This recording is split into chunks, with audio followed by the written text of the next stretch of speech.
¿Por qué caen los imperios? Desde el Imperio Romano hasta los temibles mongoles, todos los imperios de la historia nacen, crecen y mueren. Pero, ¿qué explica esta evolución? A lo largo de la historia el territorio se expande, la economía cambia o el gobierno se divide. Se producen toda una serie de procesos sociológicos que nos pueden ayudar a entender por qué lo que un día llegó a conquistar el mundo hoy es un mero recuerdo. Entonces, ¿qué provoca el derrumbamiento de una estructura social que se creía indestructible? Para encontrar la respuesta tenemos que trasladarnos a Túnez e introducirnos en el pensamiento de Ibn Jaldún, un humilde pensador tunecino que descifró la razón por la que los mayores imperios de la historia pasan de la más absoluta gloria a la ceniza. Además, en su trabajo como historiador, estableció las bases de las teorías sociológicas que tenemos hoy en día y cambió nuestro estudio de la historia para siempre. Siglo XIV, tiempos de la Baja Edad Media, de la peste que diezmó Europa, pero también del florecimiento intelectual de Oriente.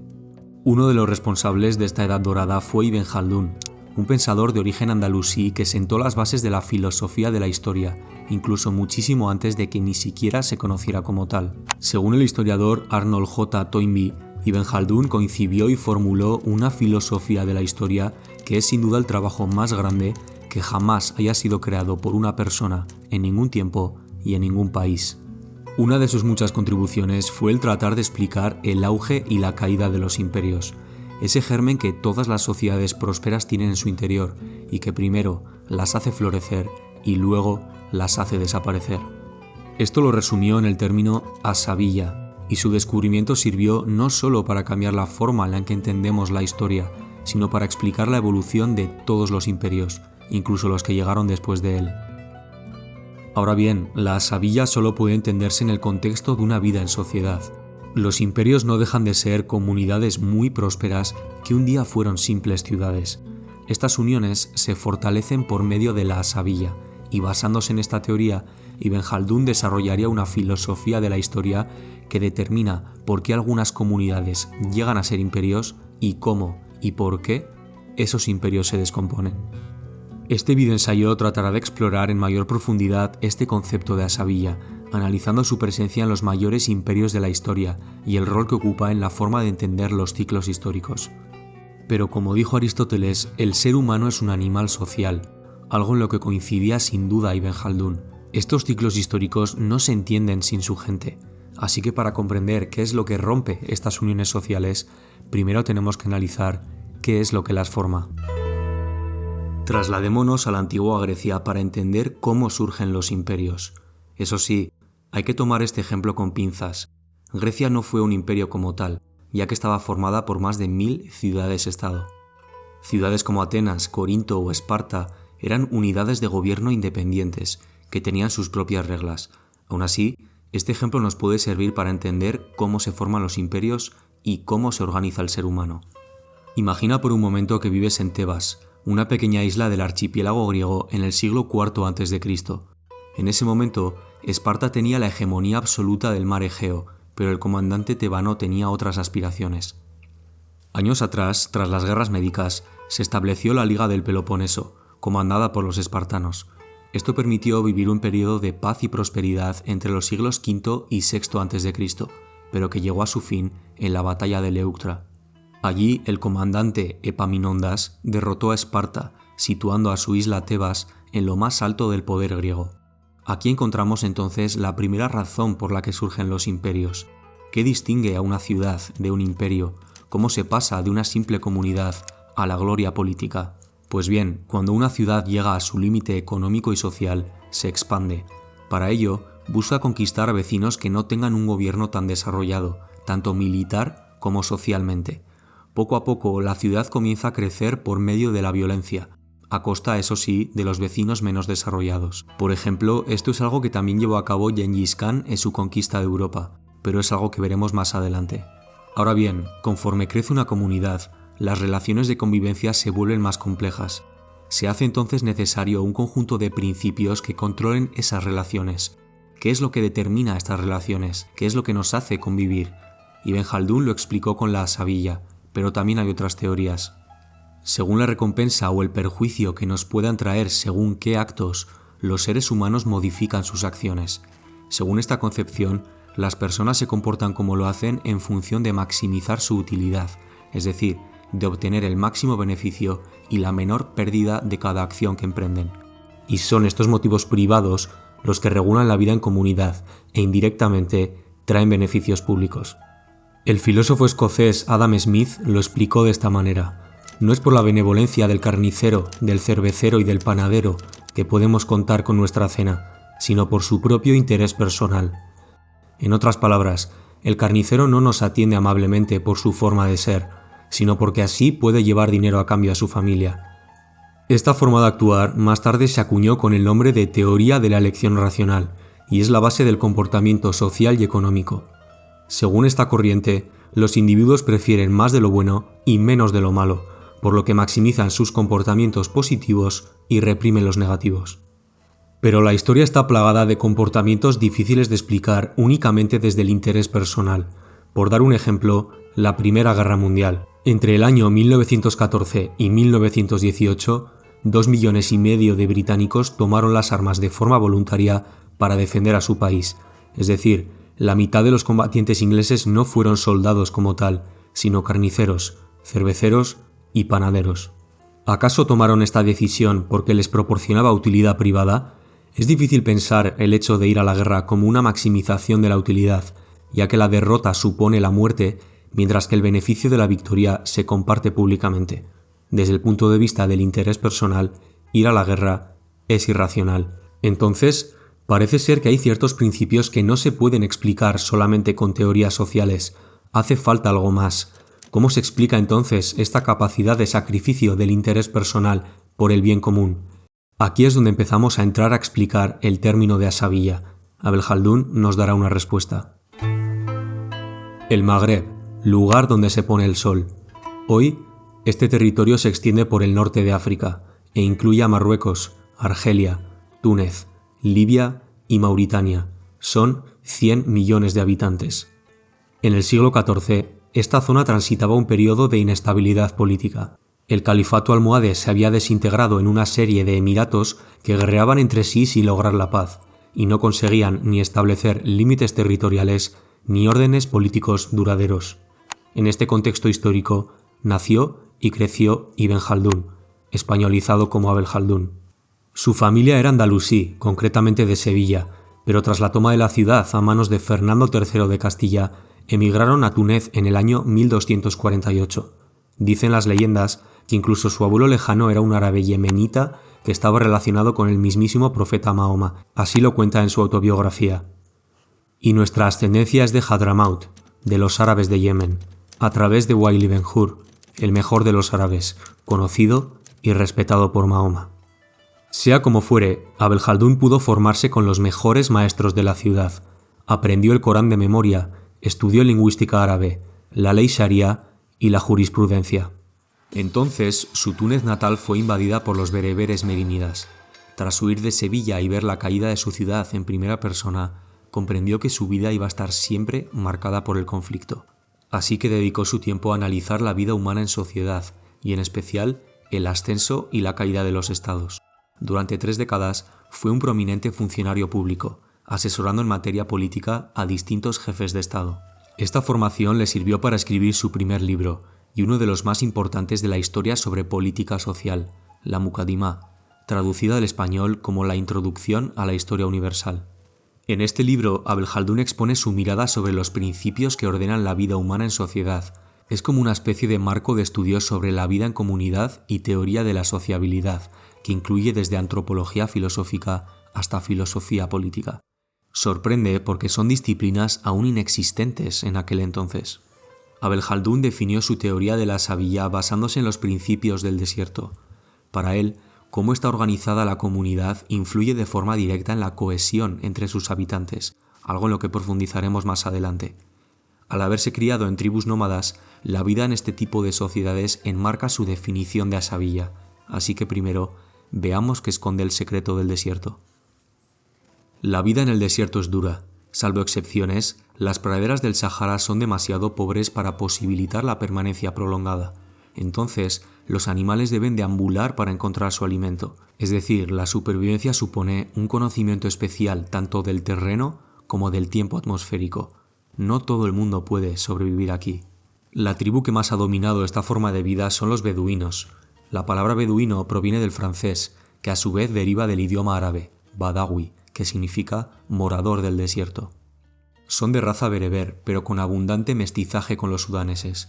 Los historiadores árabes los sitúan en los desiertos de Oriente Próximo, la península arábiga, que es de donde son originarios, y el norte de África. Como tienen muchas similitudes entre sí, la única forma de distinguirse es por medio de las costumbres. Eso sí, todas ellas tienen un líder, o amenocal. Debido a su forma de vida, la unificación de estas tribus resulta casi imposible. Su alma es nómada y ansían la libertad. Masinisa de Numidia, el gobernador del antiguo reino bereber, intentó una vez su unificación en un estado unitario, pero resultó imposible. Lo impidieron las rivalidades internas entre las tribus. El emperador romano Augusto también lo intentó con la creación del reino de Mauritania en el año 17, que se convirtió en provincia romana en el 42. Y por si hubiera alguna duda, el estilo de vida bereber no encajó para nada con las costumbres romanas, por lo que se tuvieron que reprimir varios alzamientos. El más notable fue el del soldado Tacfarinas, que lideró una revuelta contra Roma en el año 29. Entonces queda claro que el estilo de vida nómada no puede asimilar las costumbres modernas. Estas diferencias son las que analizó Abel Jaldún para idear su concepto de asabilla. Para él, las uniones sociales cobran mayor importancia dependiendo del tipo de sociedad, que son tres: las sociedades urbanas, las sedentarias y las tribus nómadas del desierto. En los centros urbanos hay desarrollo económico, hay abundancia material y los medios para satisfacer las necesidades básicas. Aunque haya conflicto, este está gestionado por la autoridad del líder. Sin embargo, la abundancia trae opulencia y desigualdad económica. Esto corroe los lazos sociales y vuelve a una sociedad débil. Los nómadas, por el contrario, viven en la escasez, carecen de medios estables para satisfacer sus necesidades básicas, por lo que se ven obligados a desarrollar una mayor bravura, confianza y solidaridad mutua, lo que genera un sentido más fuerte de la jerarquía y de la lealtad.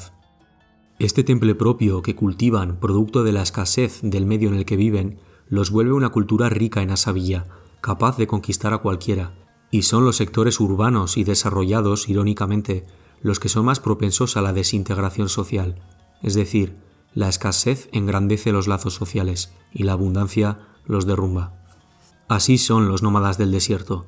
Aunque sean denominados como salvajes, son los que tienen las condiciones favorables para convertirse en una autoridad real. Thomas Edward Lawrence, en La rebelión en el desierto, describe el modelo de Abel Jaldún a la perfección. Son una armada conquistadora formada a partir de elementos tribales, infundida por un nuevo tipo de solidaridad y decidida a conquistar pueblos en su camino a la capital, Damasco. La obsesión de Abel Jaldún con la cohesión social de estas tribus explica el episodio que tuvo con Tamerlán, el conquistador turco-mongol y uno de los máximos exponentes en la tradición de invasores esteparios, a la que pertenecieron también Atila el Huno y Gengis Khan. En el año 1401, Abel Jaldún estaba en Damasco cuando las hordas de Tamerlán sitiaron la ciudad. Tamerlán quiso conocerle, porque su reputación como intelectual lo precedía. Entonces Abel Jaldún descendió por el muro de la ciudad en una canasta, y aunque fue enviado como diplomático para ayudar a negociar la paz, terminó quedándose hasta 7 semanas en el campamento, impartiendo conferencias sobre filosofía de la historia y política. Parte de lo que dijo que cautivó tanto a Tamerlán lo resume en el primer capítulo de su libro, ese que reúne la definición de asabilla, así que veamos un ejemplo claro para poder definirla por fin. Durante las segundas guerras médicas, el ejército persa liderado por Jerjes I amenazaba implacable con conquistar el Peloponeso. Eran más numerosos y la victoria estaba al caer. Entonces, un grupo inferior de griegos se dirigieron al paso de las Termópilas para detenerles el paso. Eso sí, sabían que se dirigían a una muerte segura. ¿Cómo se explica entonces este sacrificio si no es por amor a un bien mayor? Gracias a esta acción, los griegos pudieron reagruparse y derrotar a los persas en la batalla de Micala. Abel Jaldún considera que este tipo de acciones se explican mediante la asabilla. No importa la magnitud del enemigo, no importa el tamaño de su armada, solo importa la fortaleza relacional entre las partes de una comunidad. Eso solo, si es sólido, sirve para obrar milagros. Abel Haldún creía que los hombres tienen en su interior una naturaleza animal que los predispone a una actitud agresiva. Para evitar que esta enemistad acabe en la destrucción de unos a otros, hace falta una fuerza restrictiva, una autoridad capaz de establecer y hacer cumplir códigos de convivencia. Esta fuerza es la asabía. Pero no solamente explica aquello que mantiene a los humanos unidos, sino el propio devenir de la historia. En pocas palabras, la asabía es la responsable de la evolución humana en sociedad. El biógrafo de Ibn Haldún, Robert Irwin, encuentra que en los diccionarios arábigos de la época, el término asabía era definido como un fuerte apego que ata a un conjunto de personas a un interés común. Abel Haldún habló de la asabía para describir ese tipo especial de lazo social que mantiene a un grupo unido y los distingue de los demás. Se trata de un sentido de pertenencia y lealtad que aglutina a un grupo, garantizando que obren con el interés de la comunidad antes que el interés personal. Es esa fuerza que explica la propensión del hombre a proteger, a sentir compasión y a sacrificarse. Es, para Ibn Haldún, el principal factor explicativo de la autoridad política. La asabía conduce a un grupo en la dirección del poder y es determinante en definir quién o quiénes ocupan ese lugar de autoridad. Así, la asabía interna de una familia o de una facción política será definitiva en su competencia con otros grupos de élite para poder acceder al poder y conservarlo. Por ejemplo, si tomamos una tribu de beduinos, la asabía no es solo la relación entre las familias, sino la cohesión de toda la comunidad social. La asabía entendida como un todo es el fundamento de la legitimidad del orden social. Es lo que asegura que tanto un noble como un campesino sean súbditos leales. Es también lo que le brinda a esa comunidad política su fortaleza y capacidad de enfrentar amenazas externas. Y si recordamos lo que decía la teoría de la elección racional, los seres humanos actúan dependiendo del potencialmente beneficiosas que puedan resultar sus acciones. Pero la asabía deja atrás esa concepción de la utilidad propia en favor de la social. Ahora hay algo más importante que la utilidad personal. A lo largo de la historia han existido muchos casos de imperios en los que la asabía ha jugado un papel fundamental. De todos ellos, hubo uno que aplicó estos principios para conquistar casi toda Europa. Fue Gengis Khan. Mediante el cultivo de la asabía como fuerza de unión, logró unificar todas las tribus de las estepas bajo un mismo sentimiento, y juntos fueron invencibles. Veamos cómo lo hizo. Gengis Khan, cuyo nombre real era Temujin, nació alrededor del 1162 en las estepas de Mongolia. En su juventud, su familia fue asesinada y él y su madre fueron abandonados por su tribu. A pesar de estos desafíos, Temujin demostró habilidades de liderazgo desde temprana edad y comenzó a consolidar seguidores entre las tribus nómadas de Mongolia. En el año 1206, después de años de luchas y alianzas, Temujin logró unificar las tribus de las estepas bajo su liderazgo y fue proclamado Gengis Khan, que significa líder supremo. Esto lo consiguió implementando una serie de reformas políticas y militares para consolidar su poder, como por ejemplo la creación de un código legal llamado la Gran Yasa, que fue una compilación de leyes y reglas destinadas a proporcionar una base legal sólida para el gobierno del vasto imperio. Después de unificar Mongolia, Gengis Khan dirigió sus conquistas hacia territorios vecinos. Entre 1206 y 1227 llevó a cabo una serie de campañas militares que ampliaron el imperio mongol desde China hasta Europa Oriental. Sus tácticas militares innovadoras, junto con la disciplina y movilidad de sus tropas, le permitieron superar a ejércitos más grandes y así establecer uno de los imperios más grandes de la historia. Gengis Khan falleció en 1227, pero su legado perduró. La creación del imperio mongol tuvo un impacto duradero en la historia mundial, facilitando el intercambio cultural y comercial a lo largo de la ruta de la seda. Abel Haldún estudió en profundidad los éxitos de Gengis Khan y llegó a la conclusión de que la asabía jugó un papel fundamental en sus conquistas. El imperio mongol empezó siendo un simple grupo de tribus nómadas y fue creciendo hasta hacerse casi con el control de toda Europa. Abel Haldún descubrió que hay una relación inversamente proporcional entre la escala de un territorio y la asabía. Es el tamaño pequeño de la tribu lo que permite que los lazos de confianza mutua sean fuertes. Cuando la tribu crece y conquista tribus vecinas, mejora la economía y aumenta el territorio. Entonces, estos lazos de confianza se vuelven más difíciles de mantener y la coordinación social empieza entonces a pasar por otros mecanismos más institucionales, como la influencia del Estado. Entonces, y volviendo a Gengis Khan, ¿cómo cayó su imperio? Los mongoles llegaron a cubrir 24 millones de kilómetros cuadrados, desde el río Danubio hasta la Manchuria rusa.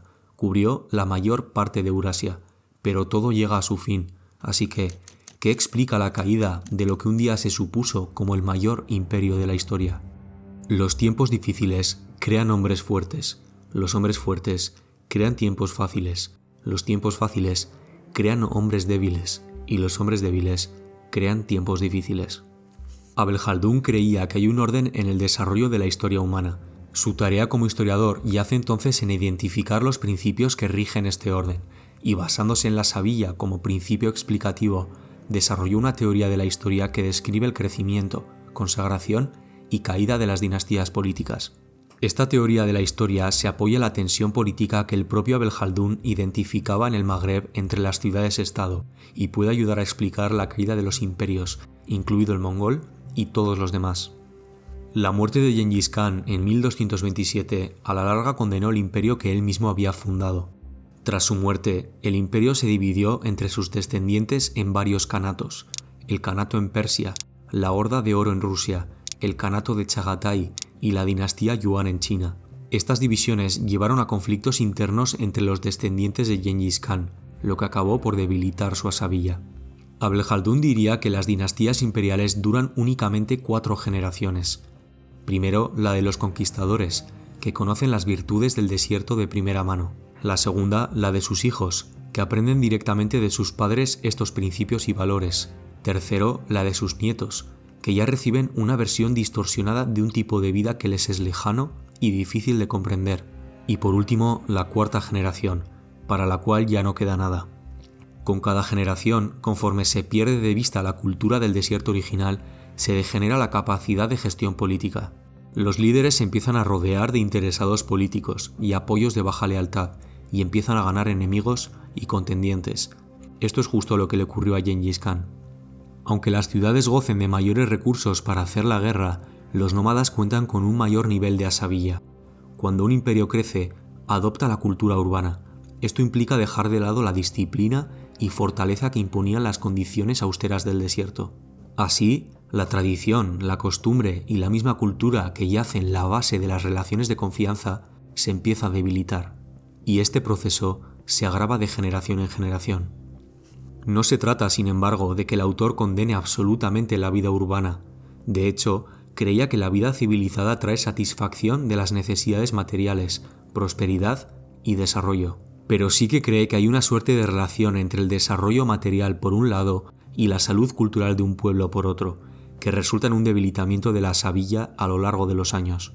Es por eso que, para cuando llega la cuarta generación de una dinastía, la asabilla de ese grupo está desgastada, y ese desgaste la vuelve vulnerable a la conquista de otro grupo fronterizo, justo como le ocurrió al imperio mongol. Cuando Gengis Khan murió y el imperio se dividió, se volvió vulnerable a amenazas externas. Fue el caso de la dinastía Ming en China. Para Abel Jaldún, el desierto, o en el caso de los mongoles, la estepa, es la base de la cultura de la civilización, y cuando ésta se engrandece, esa base se debilita.